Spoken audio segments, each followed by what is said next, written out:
बलूचिस्तान के जिला सोराब से हमारे गिदरोशिया पॉइंट के नुमाइंदा सिराज रैकी की रिपोर्ट के मुताबिक 1122 रेस्क्यू सेंटर एसी गदर की दफ्तर मुंतकली के खिलाफ तहसील गदर के मुख्तलिफ इलाकों से ताल्लुक रखने वाली शख्सियात समेत सिविल सोसाइटी गदर, नौजवान इत्तेहाद और दीगर लोगों के ताउन से गदर बाजार से एक पुरअमन रैली निकाली गई। रैली मीर मंजूर अहमद गरगनाड़ी मेमोरियल मार्केट पहुंचकर जलसे की शक्ल इख्तियार कर गई और इस मौके पर मौजूद शुरका सादात कबीले के रहनुमा आगा नादिर शाह, पाकिस्तान पीपल्स पार्टी के रहनुमा मीर अब्दुल रऊफ रैकी, जमीयत उलमा इस्लाम के रहनुमा अब्दुल कुद्दूस रोदीनी, JUI के रहनुमा मीर महबूब अली ज़हरी, JUI के रहनुमा अब्दुल शकूर मेंगल, बलूचिस्तान नेशनल पार्टी अवामी के यूसुफ अली सासोली, ज़िले सदर पाकिस्तान तहरीक इंसाफ अल्ताफ हुसैन मोहम्मद हसनी और डॉक्टर वहीद अहमद लांगू ने खिताब में कहा कि 1122 रेस्क्यू सेंटर गदर की मुंतकली गदर के आवाम के साथ एक जुल्म है, क्योंकि गदर का वाहिद सेंटर 1122 रेस्क्यू सेंटर है जहां ट्रैफिक हादसात में बर वक्त पहुंचकर जख्मियों को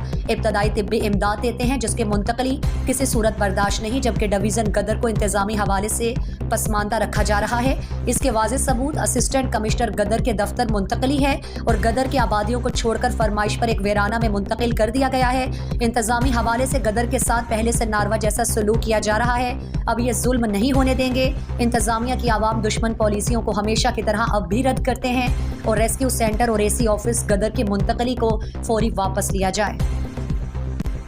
मज़ीद दिलचस्प मालूमात और खबरों से आगाह होने के लिए Gedrosia point Facebook page, Instagram, Twitter को फॉलो और यूट्यूब चैनल को सब्सक्राइब करें। बेल आइकॉन बटन दबाना ना भूलें